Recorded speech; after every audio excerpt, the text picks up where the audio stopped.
자, 여러분들 오늘부터는 좀 이제 다음 마지막 단원, 새로운 단원, 마지막 6단원 같이 배워보도록 하겠습니다. 6단원은 내용이 제목 보시면 알겠지만은 제목이 생명공학 기술과 인간생활, 생명공학 기술에 대한 내용이에요. 그래서 가장 아무래도 가장 이제 최신 여러 가지 생명공학 기술에 대해서, 이 생명공학 기술에 대해서 많이 관심도 많잖아요, 그렇죠? 여러 가지 유전자 조작이라든가, 그렇죠? 또 인간 복제라든가 이런 것들에 여러분들도 많이 들어보고, 지금 기술이 매우 발달해서 매우 이제 놀라운 것까지 가능한 지금 상황입니다. 그래서 우리가 어떤 유전자 제조학 기술에는 어떤 것들이 있고, 또 구체적으로 어떤 방법으로 사용하는지 그런 것들도 한번 배워보고요. 또 이제 유전자 제조학 기술 하면은 또 항상 생명공학 기술 하면 항상 이제 윤리적 문제 이런 것들도 한번 같이 나오게 되죠. 그래서 그런 것도 생각해보는 그런 윤리적 문제도 한번 생각해보는 그런 시간을 좀 가져보도록 하겠습니다. 자, 우리 교과서에 보니까 도입부로 이제 괜찮은 도입부가 나와서 한번 도입부 같이 한번 보려고 그래요. 선천성 면역결핍증이라는 병이 있어요. 여러분들 후천성 면역결핍증, 에이즈는 알죠? 에이즈는 HIV에 감염되었고, 후천성 면역이 사라져서 다른 병에 걸려서 감염돼서 이제 다른 병에 감염되기 쉽게 되는 그런 이제 병이죠. 자, 그런데 선천성 면역결핍증도 있습니다. 선천성 면역결핍증은 유전병인데요. 이게 선천적으로 태어날 때부터 이 선천성 면역, 그러니까 아주 기본적인 기본적인 방어작용이죠. 백혈구의 식균작용이라든가 이런 것들이 안 되는 거예요. 그래서 면역력이 거의 없는 상황입니다. 그래서 다른 세균이나 바이러스에 감염돼서 여러 다른 병에 시달리다가 이제 오래 살 수 없는 그런 병이죠. 자, 그래서 여기 1971년에 태어났던 베터라고 하는 이제 아이가 있는데, 이 선천성 면역결핍증 때문에 면역력이 전혀 없으니까 이 무균 상태에서만 살아야 됐던 거야. 그래서 여기 겉에 이제 무균 상태의 플라스틱 공간, 버블, 그래서 버블에서 비닐로 된 무균 상태인 버블 안에서만 살아가야 했던 그런 이제 소년입니다. 그러다가 그래서 이제 여기 이런 플라스틱 공간 안에서 살면서 치료법이 개발될 때를 기다렸지만은 쉽게 이루어지지 않았고요. 근데 이제 골수를 이식받았어요. 누나의 골수를 이식받았는데 그 누나의 골수가 바이러스에 감염되어 있었다고 그러네요. 그래서 결국에는 1984년, 그러니까 한 13살, 우리나라 초등학생이나 중학생 정도 나이죠. 그때 이제 세상을 떠난 이제 안타까운 사건이 있었습니다. 자, 그런데 1990년이란다. 자, 1990년에는 같은 병이에요. 중축복합 면역결핍증, 거의 비슷한 병이에요. 자, 이런 병에 걸린 이제 당시에 1986년생이니까 1990년이면은 4살, 5살 이때쯤이죠. 자, 이때 걸렸던 이 병에 앓았던 데실바라고 하는 이제 여자아이, 지금은 이제 다 컸겠죠. 자, 이 사람은 최초의 유전자 치료를 받았습니다. 유전자 치료를 받아갖고 요 면역력을 회복해서 지금 약간의 치료를 받기는 해야 되지만은 어쨌든 정상적으로 건강하게 살아가고 있습니다. 자, 그러니까 1980년대는 못했던 거를 1990년대에는 해냈던 거죠. 근데 이게 또 놀라운 게요. 제가 또 놀랍다고 생각하는 게, 이게 유전자의 구조를, DNA 구조를, 분자 구조를 밝힌 게 몇 년이에요. DNA 분자 구조 밝힌 게 앞에서 살펴봤지만은 1953년이에요. 1953년인데 40년도 안 지나갔고 1990년에는 이미 인간을 상대로 유전자 치료가 가능해요. 인간의 유전자를 바꾸는 그런 치료가 가능했다는 거죠. 그렇죠? 자, 요 데실바는 어떻게 치료를 받았냐면은, 다른 사람의 골수를 이식받은 게 아니라 본인의 골수를 빼갖고 본인의 골수에 있는 조혈모 세포의 유전자 제조학 기술을 통해서 유전자를 조작해서 이 정상적인 백혈구를 생성할 수 있는 골수를 만든 거죠. 그럼 백혈구가 골수에서 만들어진다는 걸 알고 있죠. 그 다음에 유전자 조작한 골수를 다시 이식을 한 거죠. 그렇게 해서 어떤 이제 여기 내용이 나오는데 아미노신 아데노신 탈아미노 효소 요게 이제 없어갖고 요 효소가 없어서 이 제대로 된 면역 기능 안 되는 건데요. 이 효소를 이제 인공적으로 공급받긴 하지만 현재까지 이제 그 면역 기능을 갖는데 면역 기능을 갖고 이제 생존해서 잘 살아가고 있다고 합니다. 자, 이런 그 유전자 치료, 바로 생명공학 기술에 이제 발전했기 때문에 이런 치료가 가능했던 거죠. 하게 됐던 거죠. 자, 지금 현재 어떤 생명공학 기술이 있는지 한번 몇 가지 알아보도록 하겠습니다. 우리가 볼 생명공학 기술은요, 크게 제일 중요한 게 이제 유전자 제조합 기술입니다. 유전자 제조합 기술을 우리가 크게 살펴볼 거고요. 이번 시간에 유전자 제조합 기술 살펴보고, 그 다음에 이제 복제와 관련된, 그러니까 동물 복제, 주로 동물 복제죠. 뭐 식물 복제도 나오지만 이 복제와 관련, 동물 복제, 식물 복제와 관련된 생명공학 기술 살펴볼 거고요. 그 다음에는 이제 그런 기술을 어디에 이용하는가, 뭐 난치병 치료, 뭐 농업, 뭐 이런 데 이용한다, 뭐 이런 얘기를 같이 하고 그 영양 이런 거 살펴보고 할 겁니다. 자, 그래서 오늘은 이 생명공학 기술 가운데서도 가장 핵심적인 기술인 유전자 제조합 기술, 요거 한번 알아보도록 하도록 하겠습니다. 자, 여기 또 이제 얘가 나오네요. 여러분들 그 1학년 통합과학 교과서에 이런 내용 나와요. 그 홍합의 접착 단백질을 이용해서 갖고 이렇게 그 물에서도 떨어지지 않는 접착제를 개발했다. 이런 내용이 이제 1학년 통합과학 교과서에 나오는데 여러분들 기억나나요? 그죠? 신소재 그런데 배웠었죠. 자, 그런데 이거 어떻게 만들까요?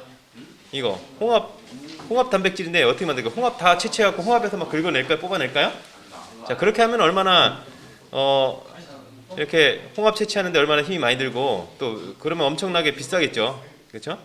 자, 근데 이게 생명공학 기술로 이 홍합의 접착 단백질이 생명공학 기술로 만들어지고 있다고 합니다. 어떻게 만드냐? 홍합 유전자를요. 홍합의 그 접착 단백질을 만든 유전자를 대장균에다가 집어넣어요. 그러면 대장균이 그 홍합의 단백질을 대장균이 만드는 거야. 그러니까 인간은 홍합의 유전자를 추출해서 그걸 대장균에 집어넣어주면 대장균이 만드는 거죠. 그래서 홍합에서 하나하나 빼내는 게 아니라 홍합의 유전자를 대장균에 넣어갖고 대장균이 만들도록 하는 거죠. 그리고 대장균은 엄청나게 빨리 세포 분열을 통해서 번식하는데 이분법을 통해서 번식하는데 엄청 빨리 번식하잖아요. 그렇죠. 그래서 싼 가격에 이제 많이 대량 생산을 가능한 거죠. 이거 외에도 뭐 그 의료용 인슐린이라든가 당뇨병 환자들이 맞아야 되는 인슐린이라든가 인슐린 옛날에는 소나 돼지에서 이제 추출했지만 그래 가격이 비쌌지만 지금은 대장균에다가 사람 인슐린 유전자를 집어넣어 갖고 대장균이 만드는 인슐린을 환자들한테 처방하고 있습니다. 자, 이런 거 어떻게 가능한지 한번 이 유전자 제조합 기술에 대해서 좀 알아보도록 하겠습니다. 자, 그래서 유전자 제조합 기술이 뭐냐? 유전자 제조합 다시 만든다 이거죠? 다시 이렇게 조합한다 이거죠? 그래서 얘들아 자, 어떤 생물에서 추출한 유용한 유전자를 갖다가 다른 생물의 DNA에 끼워 넣는 거죠. 근데 이거를 이제 주로 대장균 같은 데다가 끼워 넣으면은 세균 같은 데다가 끼워 넣으면은 세균은 키우는데 비용이 얼마 안 들잖아요. 그렇죠? 먹이만 조금 주고 온도만 잘 맞춰주면 엄청 빠르게 잘 자라잖아요. 그렇죠? 그래서 세균이 이 유용한 생물의 유전자를 갖다가 홍합의 단백질 유전자라든가 아니면 인간의 인슐린 유전자라든가 이런 걸 이용해서 우리에게 유용한 유전자 산물을 얻는 기술을 우리가 말하죠. 그러니까 결국에는 핵심 기술은 이 대장균 DNA에다가 어떻게 내가 원하는 유전자를 집어넣느냐, 끼워 넣느냐, 요게 중요한 핵심 기술이 되겠죠. 자, 일단 개념은 이렇습니다. 개념은 이래요. 자, 일단 홍합의 유전자 중에서 접착 단백질 유전자가 어딘지 알아야겠죠. 요걸 찾아내는 겁니다. 요거 찾아내는 거는 어떻게 할 수 있을 것 같아요, 그렇죠? 자, 요거 홍합의 유전자를 찾아내는 겁니다. 자, 그 다음에 이제 그걸 이제 대장균에다가 대장균 유전자에 끼워놔야 되는데 대장균은 보통 이제 세균은 원형 DNA를 가지고 있죠. 원형 DNA를 가지고 있는데 대장균의 본 염색체는 굉장히 이렇게 길어요. 근데 이 대장균의 본 염색체를 이용하지 않고 보통은 대장균은 보통 본 염색체하고 보조 염색체를 가지고 보조 DNA를 가지고 있는데 이 보조 DNA를 플라스미드라고 합니다. 보통은 이 플라스미드를 이용합니다. 왜냐면 플라스미드가 다른 대장균한테 그 다른 대장균의 몸속에 집어넣어주기가 좋아요. 자, 여기 플라스미드. 그래서 대장균한테서 보조 DNA인 플라스미드를 얻고요. 플라스미드도 원형이에요. 세균 DNA라서 원형입니다. 자, 여기다가 요 제조합 DNA에다가 요 플라스미드에다가 홍합의 그 DNA를 끼워 넣는 거죠. 홍합의 DNA. 요 색깔 다른 게 홍합 DNA죠. 자, 그리고 요 플라스미드를 갖다가 다른 대장균한테 주면 대장균이 지가 알아서 받아들여요. 왜냐면 유용한 유전자가 있는 줄 알고. 왜냐면 요거 플라스미드가 주로 대장균들이 서로 유전자를 교환할 때 이럴 때 사용하거든요. 그래서 이 플라스미드가 있으면은 혹시 유용한 게 있나 해서 대장균들이 스스로 받아들여요. 그럼 그 대장균에게 요 홍합의 유전자가 가는 거죠. 그래서 대장균이 자기가 물질 대사를 하면 이 홍합 유전자가 발현돼서 홍합의 접착 단백질이 이렇게 만들어지는 겁니다. 참 간단하 참 쉽죠, 그렇죠? 어렵지 않습니다. 자, 그런데 이때 자, 근데 이때 뭘 하냐? 이제 일단은 이제 운반체라고 하는 게 필요해요. 운반체, DNA 운반체. 자, DNA 운반체는 유전자를 우리가 숙주세포, 세균 안으로 운반하는 DNA를 말하는데, 요걸 주로 이제 플라스미드를 이용합니다. 플라스미드, 보조 DNA죠. 세균의 보조 DNA인 플라스미드를 이용합니다. 플라스미드를 이용하고요. 그래서 지금 여기 그림에 나온 운반체, 그 유전자 제조업 기술의 운반체는 플라스미드가 되겠습니다. 플라스미드가 되겠고요. 자, 그런데 여기서 이제 중요한 게 뭐냐? 이 유전자를 이제 잘라야겠죠. 유전자를 끼워 넣으면 여기 홍합 유전자를 잘라야겠고, 홍합 유전자 여기 잘라야겠고, 얘도 여기를 이렇게 잘라야겠죠. 그렇죠? 자, 자르는 가위 역할하는 게 필요합니다. 가위 역할하는 게 필요하고요. 또 잘랐으면 이제 붙이는 게 필요하죠. 그렇죠? 풀 역할하는 붙이는 게 필요합니다. 자, 그런 게 필요한데 그런 게 있을까요? 있으니까 하겠죠. 실제로 하는 일이니까 지금 생산을 하고 있는 거니까. 그렇죠? 자, 그런 거 어떤 거냐? 바로 과위 역할을 하는 게 바로 제한 요소라고 합니다. 제한 요소. 영어로 리스트릭트 엔자임이라고 하는데요. 제한 요소라고 하는 건데 이 제한 요소가 뭐냐면은 어떤 거냐면 자, DNA 특정 염기서를 인식해요. 자, DNA 특정 염기서를 인식하고 그 부분을 이제 잘라줍니다. 아무데나 자르는 건 아니고요. 제한 요소가 종류가 여러 가지가 있어갖고 종류마다 각각 다른 염기서를 인식해요. 염기서를 인식해서 그 염기서인들을 잘라주는 그런 효소를 우리가 제한 요소라고 합니다. 그러니까 요 유전자 제조학 기술에서는 가위 역할을 하는 거죠. 자, 그리고 DNA 연결요소가 있는데요. 요 DNA 연결요소는 우리가 DNA 복제에서도 나왔는데 DNA 복제할 때 요 오카자키 절편 같은 걸 이렇게 붙여주는 그런 역할을 하는 효소가 있거든요. 그게 바로 이제 DNA 연결요소예요. 그 DNA 연결요소를 갖다가 이제 풀 역할을 하는 거죠. 다른 DNA를 붙이는 역할을 하는 거죠. 자, 그래서 제한요소에 대해서 조금 더 알아보면은 제한요소가 이런 특정 염기서를 인정하는데요. 자, 제한요소가 종류가 여러 가지라 그랬죠. 자, 그 중에서도 에코R1이라고 하는 요런 그 제한요소가 있어요. 에코R1. 얘는 대장균에서 발견된 그 제한요소예요. 대장균이 그 학명이 뭐 이 웨스트리트 어쩌고 콜라인데 콜라이 이렇게 되는데 그래서 대장균을 이제 짧게 줄여서 이콜라이라고 합니다. 대장균 학명이 이 어쩌고 저쩌고 이렇게 콜라이예요. 길어서 나도 못 내우는데 그래서 짧게 줄여서 이콜라이라고 그러거든요. 그래서 요 앞에 이콜라이에 ECO 요기를 따갖고 이 제한요소 이름 붙인 거예요. 자, 근데 이 세균들이 이제 주로 제한요소들을 좀 많이 가지고 있어요. 세균 종류마다 서로 다른 종류의 제한요소를 가지고 있어요. 자, 세균들이 이렇게 왜 제한요소를 가지고 있냐면 이 제한요소가 원래는 세균의 면역체계예요. 세균의 면역체계예요. 세균 같은 경우 이렇게 면역체계가 왜 필요해요? 세균을 감염시키는 바이러스들이 있죠. 예를 들어서 박테리오파지 같은 거. 그렇죠? 박테리오파지 같은 게 여기 세균에 붙어갖고 자기 DNA를 집어넣고 그러면 바이러스 DNA가 막 여기서 이렇게 번식해갖고 그렇죠? 바이러스 DNA가 복제돼갖고 여기 이 안에서 바이러스들이 번식해갖고 막 이렇게 여기 얘를 뚫고 빠져나오는 거잖아요. 그럼 얘가 죽는 거잖아요, 그렇죠?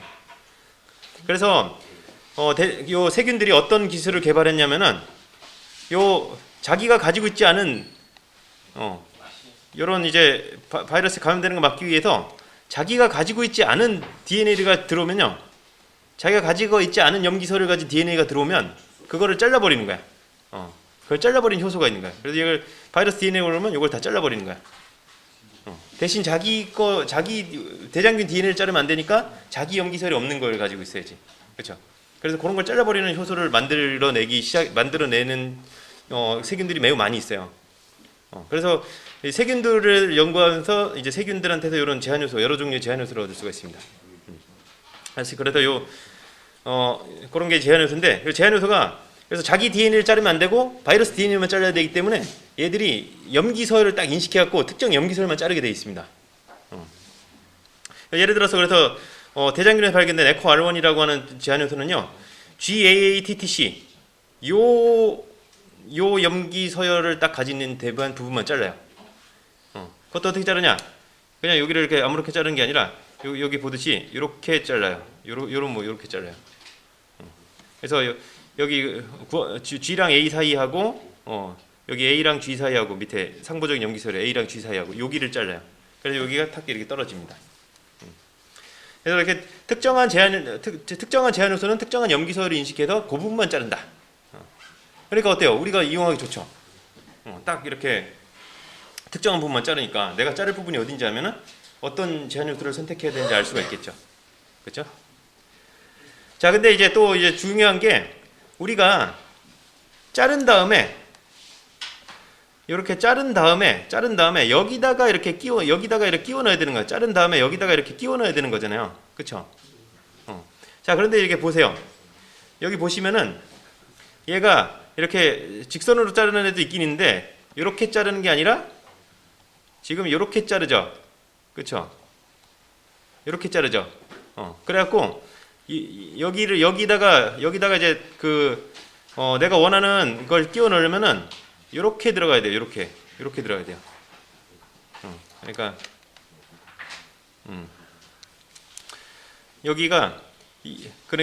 여기가 이어지는 부분이 여기가 맞아야 돼. 여기도 염기설이 맞아야 돼.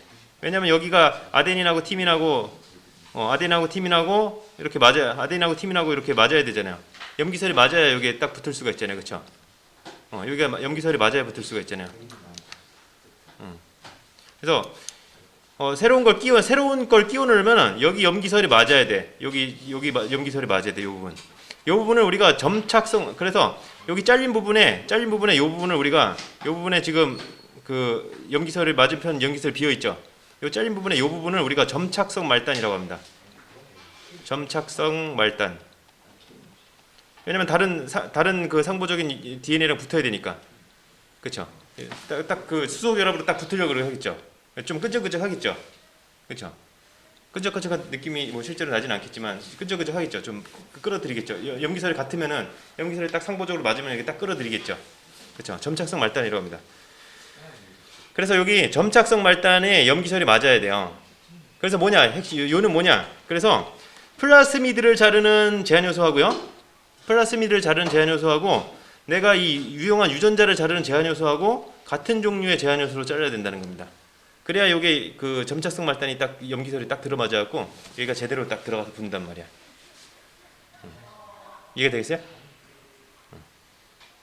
그래서 이 제한효소를 사용할 때 요 홍합의 점착 단백질 유전자를 자르는 제한효소하고 요 대장균 DNA 플라스미드를 자르는 제한효소하고 같은 종류의 제한효소를 써야 이게 둘이가 그 점착성 말단이 염기설이 딱 맞아갖고 여기 딱 잘 붙는다 이거예요.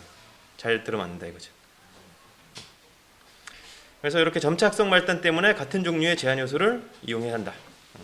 그게 여기 뒤쪽에 이렇게 좀 나오고 있습니다. 자, 그런데 여러분들 어떻게 하냐? 자, 이 방법을 좀 이렇게 알려줄게요. 실제로 어떻게 하냐면은, 자, 플라스미드를 이렇게 얻어내요. 플라스미드 대장균을 쪼개갖고 대장균의 세포막이랑 세포벽을 깨갖고 플라스미드를 얻어내요. 이 원심 분리 같은 걸 해서 이제 플라스미드 얻어낼 수가 있어요. 플라스미드 얻어내는데, 자, 우리가 여기 그리고 제한효소 잘라줘요. 그렇죠? 제한효소를 넣어갖고 플라스미드 있는데 제한효소 넣어갖고 흔들어주는, 우리가 제한효소를 하나하나 이렇게 DNA 하나하나 이렇게 딱 잘라줄 수가 없죠. 그렇죠? 그럼 어떻게 해요? 플라스미드 들어있는 그 시험관에다가 시험관, 요새는 시험관 안 쓰고 유료된 시험관 무거워서 잘 안 쓰고 튜브 플라스틱으로 된 튜브 쓰거든요. 그 튜브에다가 요 제한요소 넣어주고 흔들어주는 수밖에 없어요. 사람이 할 수 있는 거 흔들어주는 수밖에 없어요. DNA를 하나하나 이렇게 막 내가 직접 잘라줄 수가 없어요. 그렇죠? 자, 홍합 유전자도 그래요. 자, 그다음에 요 제조합 DNA 붙이는 것도 어떻게 해요? 제조합 DNA 요 잘라낸 플라스미드랑 잘라낸 그 단백질 유전자랑 섞어주죠. 그다음에 DNA 연결해서 넣어주고 흔들어주는 수밖에 없어요. 그렇죠? 자, 그러면 어떻게 되냐? 그냥 흔들어주면 어떻게 되냐? 자, 대부분은 어떻게 되냐? 대부분은 원래 플라스미드가 있고 이렇게 우리가 유용한 유전자가 있으면은 대부분의 경우는 어떻게 되냐? 대부분의 경우는 플라스미드가 지원자를 갖다 붙습니다. 대부분의 경우는 지원자 갖다 붙어요. 왜냐면 지금 가까우니까 저끼리 붙기가 편하거든요. 그렇죠? 그러다가 한 10개 중에 하나 정도만 10개 중에 한두 개 정도만 이렇게 우리가 원하는 유전자가 끼어 들어간 이런 제조합 플라스미드가 만들어져요. 실제로. 이렇게 그래서 실제로는 이렇게 됩니다. 실제는 이렇게 되는 거죠. 실제로 이렇게 우리가 튜브 안에 보면은 튜브 안에 우리가 요 잘라낸 플라스미드랑 유용한 유전자랑 같이 넣고 그리고 효소 넣고 DNA 연결해서 넣고 흔들어 주면은 대부분은 이렇게 된단 말이야. 대부분 이렇게 된단 말이야. 자, 그다음에 요 제조합 플라스미드를 또 DNA에다 대장균한테 넣어주는 것도 어떻게 넣어주냐? 자, 내가 요 플라스미드를 하나하나 눈으로 볼 수가 없어요. 그렇죠? 그냥 이걸 갖다가 대장균 있는 데다가 대장균 있는 데다 그러니까 주로 플라스미드 없는 대장균을 어떻게 따로 배양을 했겠죠. 플라스미드 없는 대장균한테다가 요 플라스미드 넣어줘. 그리고 또 내가 제조합 플라스미드를 선별할 능력도 없어. 같이 섞어주는 거야. 그냥 여기다가 대장균 집어 넣어주는 거야. 이걸 갖다가 이 대장균 들어있는 데다가 집어 넣어주는 거야. 대장균 들어있는 데다가 요거 막 플라스미드 막 섞여 있는 거를 집어 넣어주는 거야. 내가 하나하나 플라스미드 하나하나 찝어갖고 대장균 몸속에다 집어 넣어줄 수가 없어요. 그렇죠? 그렇겠죠? 그러면 이제 지가 알아서 대장균들이 지가 알아서 요걸 받아들이는 거야. 이거 유용한 유전자가 있나 보다 하고 지가 알아서 받아들이는 거야. 그러다 보면은 대장균들도 플라스미드를 아예 안 받아들이는 놈도 있고 플라스미드를 안 받아들이는 놈도 있고 그리고 또 플라스미드 그냥 우리가 원하지 않는 제조합되지 않은 플라스미드 있죠. 그런 걸 받아들이는 놈도 있고 그렇죠? 그리고 또 어떤 놈들이 있겠어. 그리고 또 이제 마지막으로 우리가 원하는 제조합 플라스미드를 받아들이는 놈도 있어요. 자, 그런데 우리가 어때요? 요 세 놈들을 다 키우다 보면은 원하지 않는 요런 애들까지 다 키우다 보면 아무래도 좀 에너지 낭비가 되잖아요. 영양소 낭비가 있잖아요. 그렇죠? 그러니까 얘네들은 좀 걸러내고 얘만 좀 이렇게 골라내갖고 얘만 딱 키우면 내가 원하는 단백질을 쉽게 얻을 수가 있잖아요. 그렇죠? 원하는 물질을 쉽게 얻을 수가 있죠. 그래서 선별 과정이 반드시 필요합니다. 이 제조업 기술로 형제전환 대장균을 만든 다음에 이거 내가 원하는 애인지 이 선별하는 과정이 반드시 필요해요. 왜냐면 내가 이게 그냥 시험관 흔들어준 것밖에 한 게 없기 때문에 내가 하나하나 일일이 눈으로 보고 집어넣어준 게 아니기 때문에 얘들이 다 내가 원하는 대로 된 게 아니야. 대부분은 다 이상한 놈들이야. 플라스미드 아예 없거나 아니면 제조합되지 않은 보통 플라스미드를 가지고 있거나. 그래서 이 선별된 얘들이 제조합된 플라스미드를 받아들인 제대로 된 대장균인지 선별하는 과정이 필요합니다. 그 선별하는 과정이 또 우리 교과서에 나와 있는데 선별하는 과정이 또 있습니다. 자, 선별하기 위해서는요 일단 플라스미드를 잘 선택해야 돼요. 플라스미드에 한쪽에 엠피실린 저항성 유전자가 있는 이 엠피실린은 항생제죠. 항생제는 세균 죽이는 거죠. 그러니까 얘가 이제 그 항생제 저항성 항생제 내성을 가진 세균인 거야. 그러니까 보통 세균들이요 요 항생제 내성 유전자 같은 거를 보통 플라스미드에 가지고 있어요. 그래서 플라스미드를 서로 교환하거든요. 대장균끼리.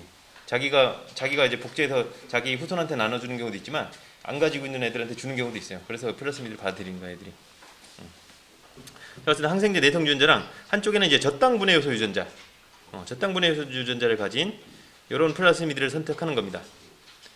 그 다음에 자, 자르는데 이 제한 요소를 선택할 때 어떤 제한 요소를 또 선택하냐면 요 저땅분해 요소 유전자 한가운데를 똑 자르는 그런 제한 요소를 선택하는 거야. 그래서 저땅 분해 요소가 딱 잘리죠. 자, 그래서 이제 유용한 홍합의 그 같은 제한 요소로 처리해갖고 홍합의 유용한 유전자, 홍합의 그 접착 단백질이죠. 접착 단백질 유전자를 갖다가 요렇게 우리 플라스미드 제한 요소로 자른 플라스미드랑 섞어주죠. 섞어준 다음에 DNA 연결해서 처리를 해주죠. 아까 제가 얘기했던 대로 그냥 원래 대부분 이렇게 원래대로 연결됩니다. 대부분 원래대로 연결되고 아주 일부가 이렇게 제조업 플라스미드가 만들어지는 거죠. 그러면 이제 대장균에다 넣어주면 대장균 플라스미드 없는 대장균도 있고 없는 놈도 있고 아예 없는 놈도 있고 그리고 제조업되지 않은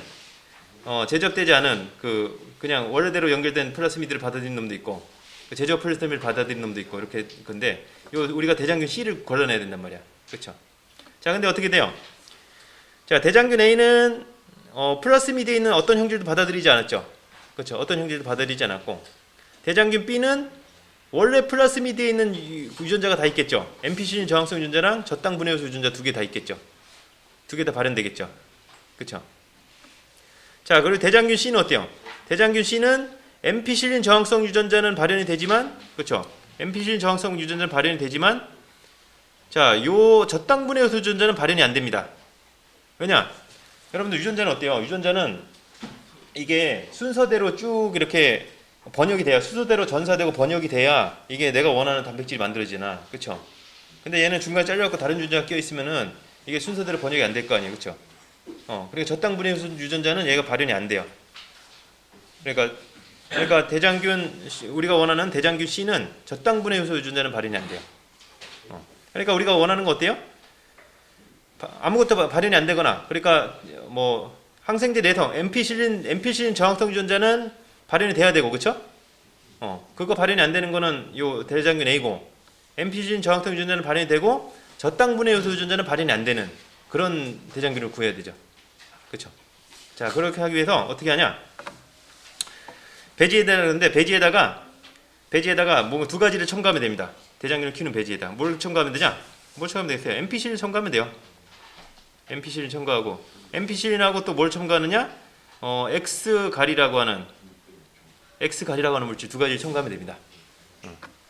자, 엠피실린은 뭐냐? 항생제죠. 엠피실린 주면은 항생제니까 엠피실린 내성이 없는 대장균 다 죽겠죠. 대장균 A가 다 죽습니다. 대장균 A가 다 죽어갖고 이제 번식을 못합니다. 자, 그 다음에 X가를 첨가하는데 이 X가리 뭐냐면요.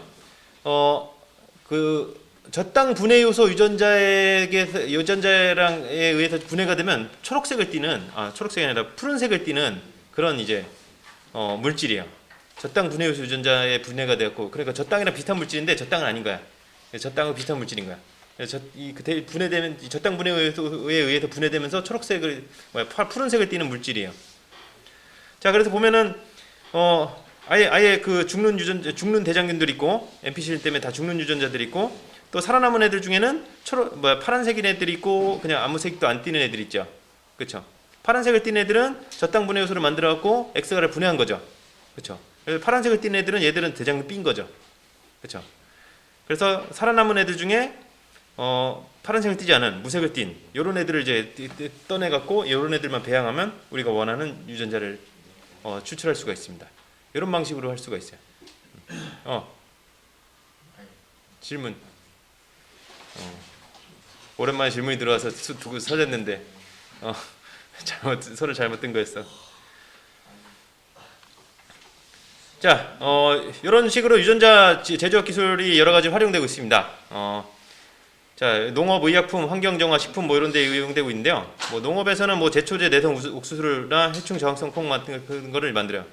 자, 이때는요, 보통 식물한테는요, 식물에다가 유전자를 새로 도입할 때는요, 뭐냐면 이제 아그로박테리움이라고 하는 세균을 이용합니다. 아그로박테리움은요, 자기의 유전자를 갖다가 자기의 플라스미드에 있는 유전자를 갖다가 식물 DNA에다가 식물에 감염되면 식물 DNA에다가 자기 DNA를 끼워 넣어버려요. 그런 이제 습성을 가진 세균이 있으니까 그래서 얘의 유전자를 조작하면은 얘가 갖고 자기 유전자를 이렇게 생물에 끼워 넣는데 이게 사실은 사람이 조작해 놓은 유전자야. 제조업시켜 놓은 유전자야. 그럼 사람이 원하는 유전자가 식물 안에 딱 들어가 버리는 거잖아요. 그렇죠? 그래서 원래는 식물을 감염시키는 아주 이렇게 식물한테는 병균인데 요게 우리한테는 이 식물에다가 식물의 유전자를 조작할 수 있는 유전자 운반체가 될 수 있는 거죠. 그래서 아까는 세균의 유전자를 바꾸는 데는 플라스미드를 이용했는데요. 물론 아그로박테리움의 유전자를 제어시킬 때는 플라스미드를 운반체로 이용하는데 식물한테는 요 아그로박테리움이 또 운반체가 되는 거죠.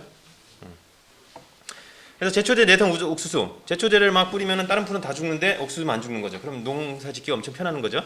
그렇죠? 자, 의약품은 아까도 말했지만 대장균을 이용해서 인슐린이라든가 생장 호르몬 같은 것들을 생산할 수가 있습니다. 이런 거 옛날에는 얻기 어려웠는데 지금은 이렇게 대량 생산할 수가 있습니다.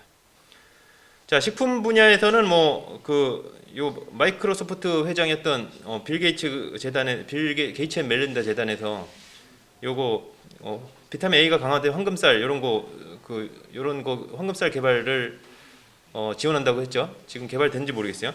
왜냐면 이게 동남아시아에 쌀을 주식으로 하는 동남아시아 사람이 쌀이 굉장히 좋은 그 곡식인데 쌀이 비타민 A가 부족하대요. 그래서 비타민 A 부족증에 걸리기가 쉬워갖고 황금쌀 이런 것들을 만든다고 개발을 하고 있다고 합니다. 그다음에 이제 여러 가지 콩 같은 거 만들고요.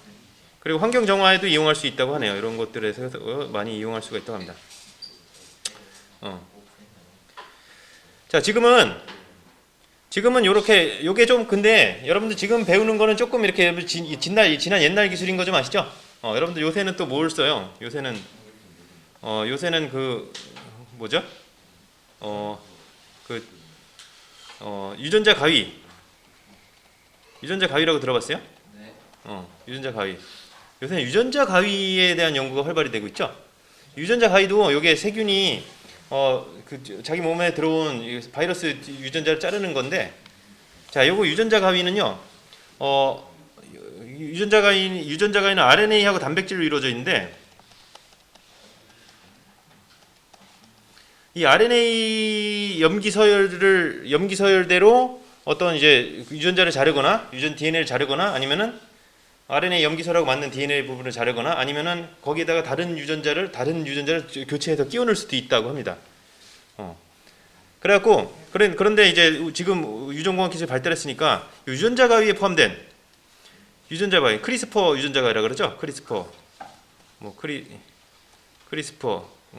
유전자 가위라고 하는데, 크리스퍼 유전자 가위에 포함된 RNA를 갖다가 RNA의 염기서를 편집하면은 우리가 원하는 RNA 염기서 편집해서 우리가 원하는 유전자를 바꿀 수가 있어요.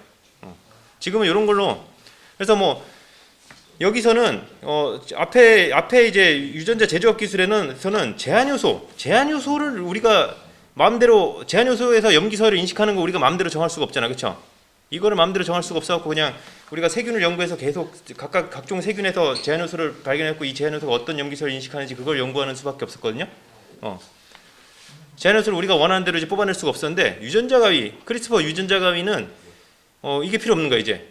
제한요소를 더 연구할 필요 없고 요 크리스퍼 유전자 가위만 있으면 여기에 있는 RNA만 편집하면 내가 원하는 염기서를 자르거나 아니면 다른 그 유전자를 끼워 넣거나 이게 가능한 거죠. 그러니까 훨씬 더 좋은 거죠. 더 좋고 이제 더 유용하게 많이 쓸 수 있는 거죠. 심지어는 요거는 어때요? 요거는 내 몸속에 내가 만약에 주사로 주입받는다 그러면 내 몸에 있는 유전자 전체를 또 편집할 수도 있는 거야, 잘하면. 그런 게 됩니다.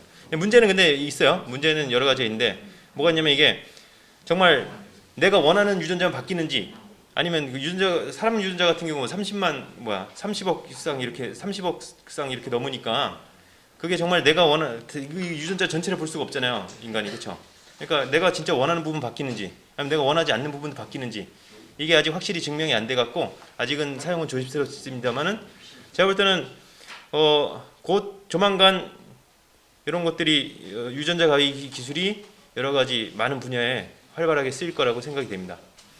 2018년에는 특히 중국에서 크리스퍼 유전자 가위를 이용해서 인간 아기의 유전자를 조작해서 그 유전자 조작 아기가 태어났다고 해서 크게 문제가 된 적이 있었죠.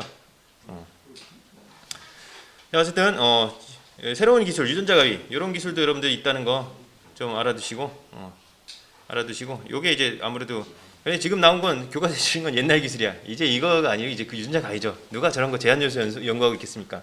그렇죠? 자, 오늘 여기까지 하도록 하고요. 다음 시간에 이제 복제 관련된 기술 같이 보도록 하겠습니다.